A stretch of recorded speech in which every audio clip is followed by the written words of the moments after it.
क्या होती है? The in contact act does not define a mistake but it may be defined as an erroneous belief about something. किसी चीज़ के regarding गलत बिलीफ रखना उसको मिस्टेक बोलते हैं। It may be mistake of law और मिस्टेक ऑफ फैक्ट। किसी फैक्ट की मिस्टेक भी हो सकती है, लॉ की मिस्टेक भी हो सकती है। A contract is valid only when the parties to it are agreed about something in the same spirit.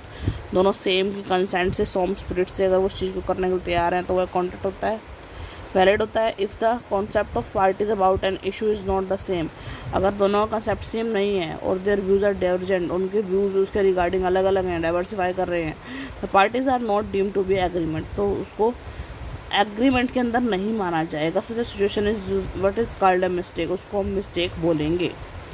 According to section 20 where both the parties to an agreement are under a mistake as a matter of fact, कि जब दोनों party agreement के अंदर एक mistake के अंदर चल रही हैं, फैक्ट मैटर ऑफ फैक्ट के रिगार्डिंग कोई मिस्टेक है, essential to the agreement is void, उस एग्रीमेंट को वॉइड माना जाएगा। क्योंकि दोनों की पार्टीज़ की जो अगर सेम कंसेंट है तो वो मिस्टेक के ऊपर है, मिस्टेक के बेस पे है। काइंड ऑफ मिस्टेक में भी मिस्टेक लॉ के रिगार्डिंग हो सकती है, मिस्टेक फैक्ट के रिगार्डिंग हो सकती है। Mistake as to law are as 3 category, जो लॉ वाली होती है 3 कैटेगरी की होती है। Mistake as to the law of the country, mistake as the foreign law, country का लॉ अगर किसी को पता नहीं है लेकिन फिर भी उसने ना जानते हुए भी उसको लग रहा है कि ये सही है, मैं सही डिसीजन ले रहा हूँ, तो वो क्या कहलाएगा? मिस्टेक कहलाएगा। और आपको फॉरेन लॉ का नहीं पता और किसी country citizen of a country is expected to know the law of his own country but it is not suppose to know the law of other country. मान लो हम दूसरी कंट्री में जाते हैं, हमें उनका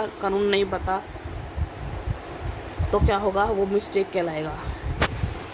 mistake as to be private right, किसी को प्राइवेट राइट है, सामने वाले बंदे को इसके बारे में नहीं पता है। Mistake as to private right of the parties to contract is deemed to be mistake as the fact that the contract becomes void, contract को वॉइड हो जाएगा। Any money exchange between the parties as a result of such mistake is returnable to concept party, और अगर कोई money interchange हुई है इन दोनों के बीच में इस कॉन्ट्रैक्ट के अंदर तो वापस रिटर्नेबल होगी।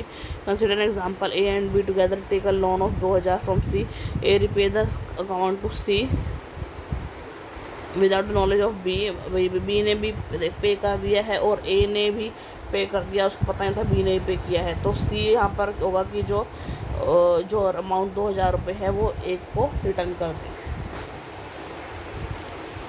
Mistake as to fact and under a contract to be void in the following situation. देखो वॉइड कब होगा? कौन सिचुएशन में होगा? मिस्टेक बाय बोथ पार्टी, दोनों पार्टी मिस्टेक कर देंगे तो वॉइड होगा। ठीक है।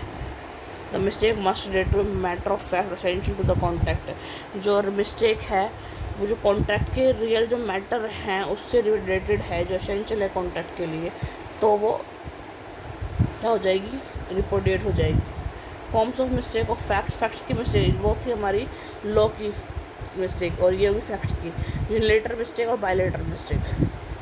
If the mistake, unilateral mistake, if a mistake is on the part of one party to the contract as a matter of the fact essential to the contract remains valid unless the mistake is not result of fraud or willful misrepresentation on the part of the other party। देखो अगर एक party mistake कर रही है, सामने दूसरी party को पता है लेकिन कोई मिसरिप्रेजेंटेशन नहीं है, इसके अंदर फ्रॉड नहीं है, तो उसको यूनिलेटरल मिस्टेक करेंगे क्योंकि एक पार्टी के द्वारा ही वो मिस्टेक की जा रही है। एग्जाम्पल के लिए wants to sell his car to be ₹80,000 but by mistake he makes an offer for 60,000, गलती से उसने 60,000 का ऑफर दे दिया, विच बी एक्सेप्ट, जिसने बी ने उसको एक्सेप्ट कर लिया। Can not report the contract on the ground that he has committed a mistake about the price. और take another example, if A wants to buy 5 quintal of rice from B and makes a deal thinking he is buying old basmati, उसने ये सोचा कि old basmati rice जो है वो खरीद रहा है, where as the stock is from the new crop, जबकि स्टॉक ना जो पुराना चावल नहीं था वो नया चावल था।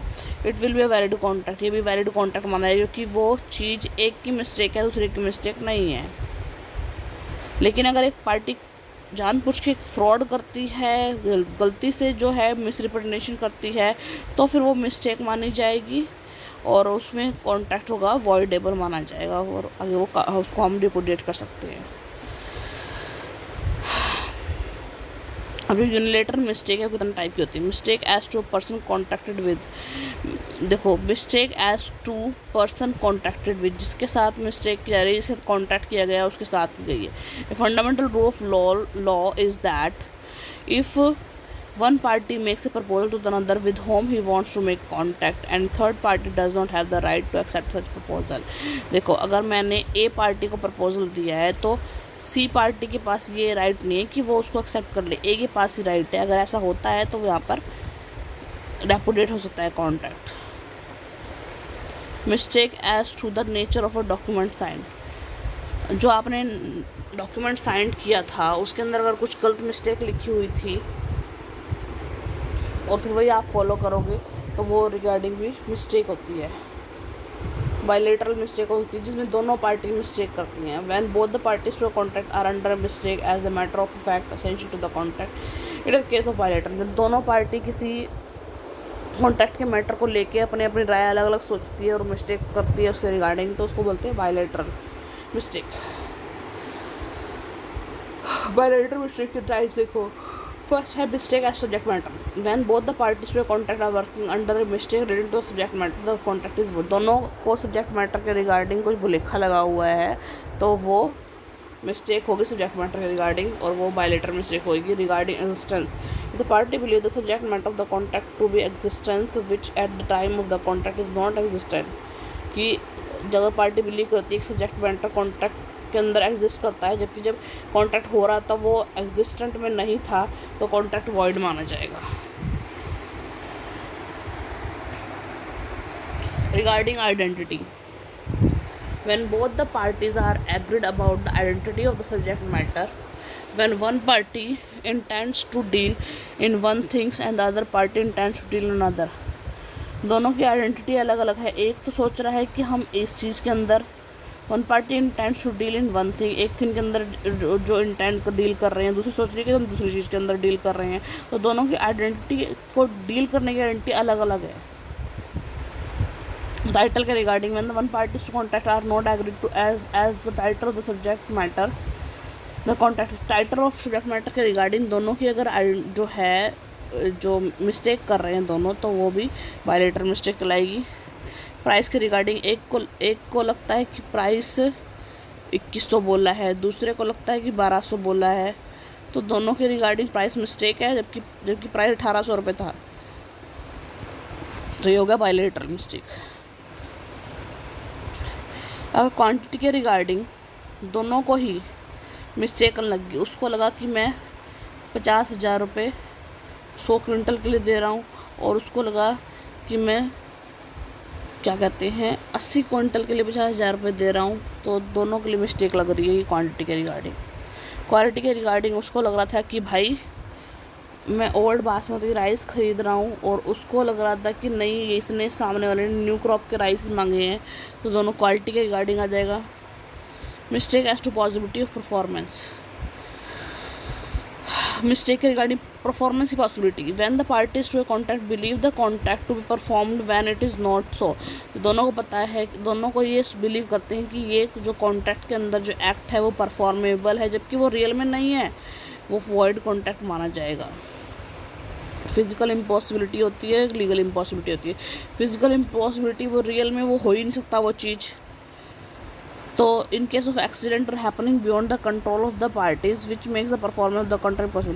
देखो अगर कोई ऐसी हैपनिंग हो गई, कोई एक्सीडेंट हो गया इससे वो हो ही नहीं सकती, वो इम्पॉसिबिलिटी फिजिकल इम्पॉसिबिलिटी होगा। लीगल इम्पॉसिबिलिटी अगर कोई लॉ है वो उसके रिगार्डिंग चेंज हो गया है तो वो वैसे भी वो नहीं हो सकती। Contract is void it provided something shall be done which by law can not be done. कानून के अकॉर्डिंग जो चीज़ हम नहीं कर सकते और वो चीज़ हुआ है तो भी वो वॉइड माना जाएगा।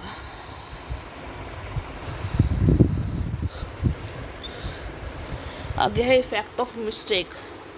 अगर आप मिस्टेक करते हो क्या इफेक्ट होता है। According to section 20 of the Indian contract act, if the parties to an agreement are mistaken about an essential subject matter of the agreement, अगर मिस्टेक हुई है एसेंशियल सब्जेक्ट मैटर के जो कॉन्ट्रैक्ट का सब्जेक्ट मैटर है उसके regarding, the agreement को void माना जाएगा। If a person makes a agreement which is invalid because of being based on mistake के अकॉर्डिंग मिस्टेक पे बेस्ड है तो इनवैलिड माना जाएगा। He can treat the agreement of void की तरह ट्रीट कर सकता है and can defend himself against any action by the party, और अपने आप को डिफेंड कर सकता है। क्यों? क्योंकि वो जो सब्जेक्ट मैटर है वो मिस्टेक के ऊपर कॉन्ट्रैक्ट हुआ गया है। ठीक है।